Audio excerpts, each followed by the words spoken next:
Alors, la situation de marché au lendemain de ce week-end de tensions renouvelées entre l'Iran et Israël, avec une attaque même inédite de drones, de missiles iraniens contre Israël. Et John Plassard qui est avec nous en visioconférence, spécialiste en investissement de la banque Mirabeau, avec nous donc en visio, je le disais, John. Que dire de la situation ? Évidemment, quand on regarde et quand on écoute ce que nous disent les indicateurs de marché, les investisseurs n'ont pas envie de faire de l'embrasement généralisé au Moyen-Orient, un scénario central aujourd'hui.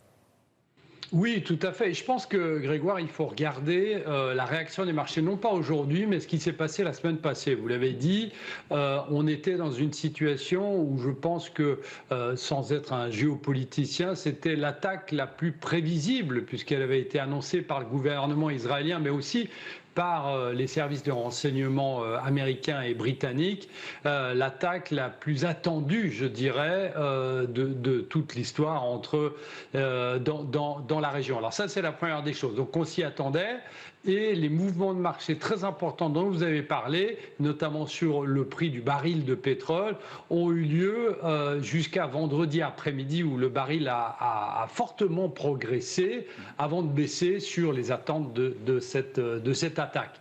La deuxième des choses, c'est que ce qu'on peut dire aussi et ce qu'on relève ici, c'est que la tendance sur l'or ne date pas d'hier et je dirais que ça a mis un nouvel échiquier dans la composition de tous les éléments qui poussent à un rachat pour l'or. Et ce qui est très intéressant de noter ici, c'est que l'or a progressé et progresse aussi ce matin malgré la hausse du dollar, considéré aussi comme une valeur refuge. Et juste une chose, il faut le rappeler, c'est que de nouveau, on entendait plusieurs économistes affirmer que c'était la fin du dollar ces dernières semaines, et on voit qu'évidemment, dès qu'il y a des tensions géopolitiques, eh bien, le dollar continue à être une valeur refuge, tout comme le franc suisse. L'autre chose qui est aussi très intéressante de noter, c'est les crypto-devises, les crypto-monnaies et le bitcoin. Alors pas ce matin, mais vendredi aussi, comme les autres.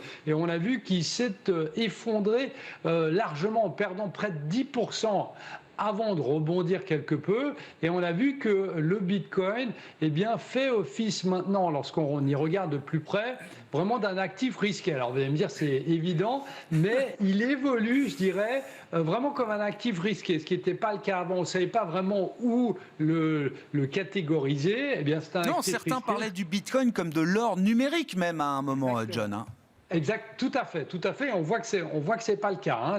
Dès qu'il y a certaines tensions entre guillemets, les gens sortent des crypto-devises avant d'y revenir, comme on l'a vu ce matin. Mais il y a un lien, donc il faut pas oublier parce qu'effectivement c'est difficile de mettre ça en parallèle avec l'or. Et puis chose assez intéressante et vous l'avez dit Grégoire, ça faisait depuis novembre 2023 que le VIX, c'est-à-dire la volatilité, ne bougeait pas du tout. Et enfin, elle est sortie de sa torpeur. Il est sorti de sa torpeur en arrivant sur les 17. Alors, il sera alimenté ou pas ces prochains jours par les tensions géopolitiques, mais aussi ce qui va se passer sur les marchés, puisque évidemment, on a d'un côté le début de la publication des résultats des entreprises et de l'autre côté, la réunion de la Fed la semaine prochaine. Donc, la volatilité, potentiellement, pourrait trouver une souche dans ces trois éléments.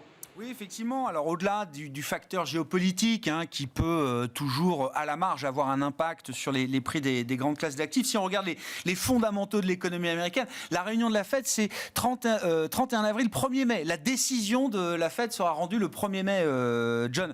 Est-ce que l'économie américaine peut permettre à la Réserve fédérale américaine, dans sa communication du 1er mai, de continuer à signaler des baisses de taux à un certain point devant nous en 2024 ?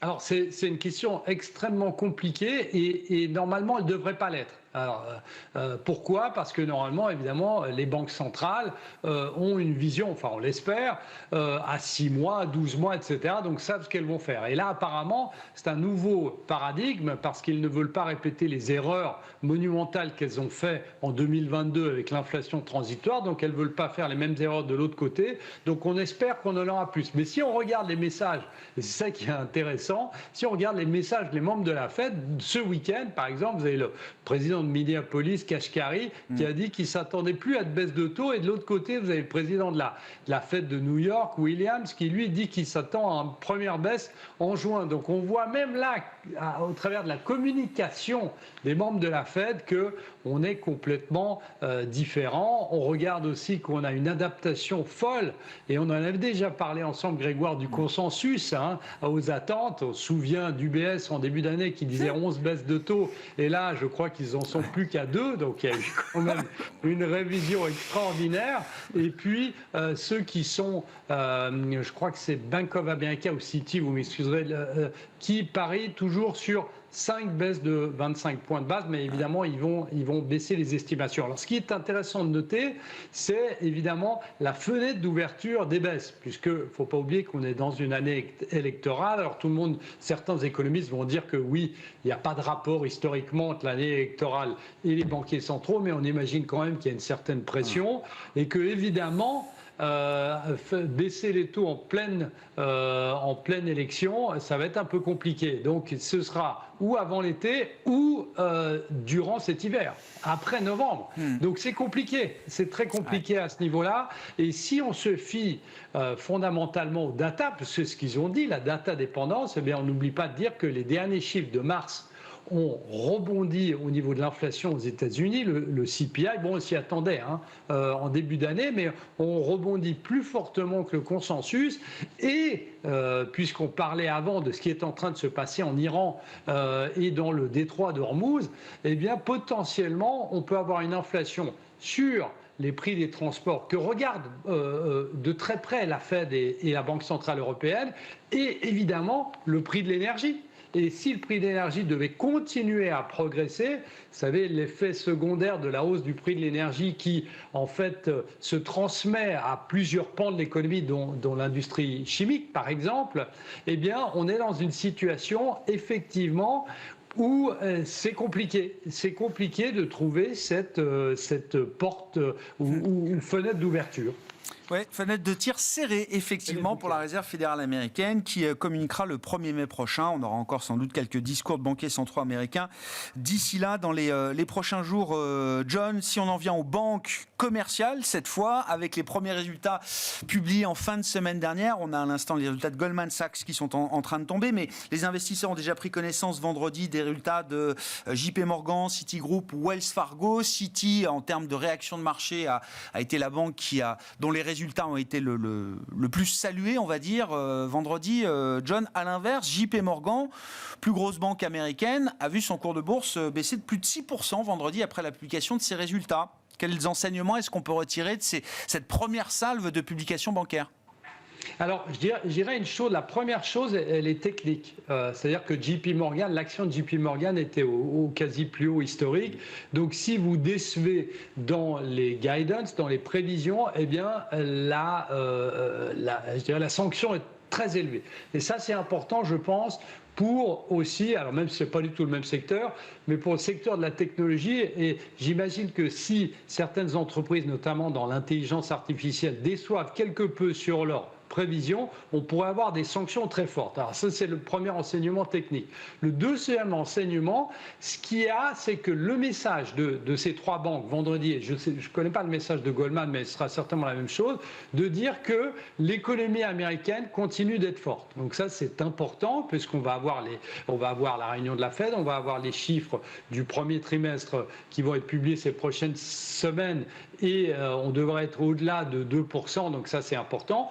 Mais ce qu'elles notent, ces entreprises, ces trois banques que vous avez citées, c'est que les taux d'intérêt commencent à peser sur leurs revenus. Qu'est-ce que ça veut dire ? Ça veut dire que historiquement, lorsque les taux d'intérêt montaient, on disait que ça faisait monter les revenus nets d'intérêt, qui étaient boostés par les taux d'intérêt. Mais d'un autre côté, eh bien, comme les taux d'intérêt commencent à être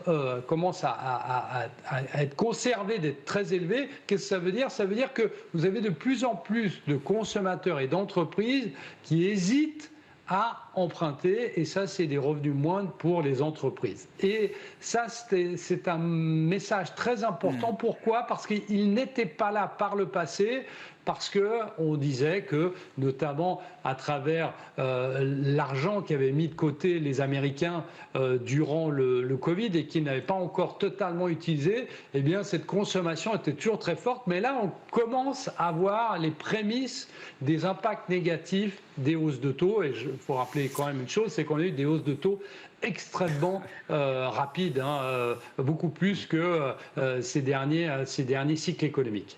Bon. Goldman Sachs qui publie aujourd'hui dans le sillage des grosses banques américaines vendredi, et puis la montée en puissance de la saison de publication tout au long des prochains jours et des prochaines semaines. On suivra ça évidemment avec attention. Merci beaucoup John. John Plassard avec nous en visioconférence pour ce premier rendez-vous de la semaine de Smart Bourse le lundi à la mi-journée. John qui est spécialiste en investissement chez Mirabeau.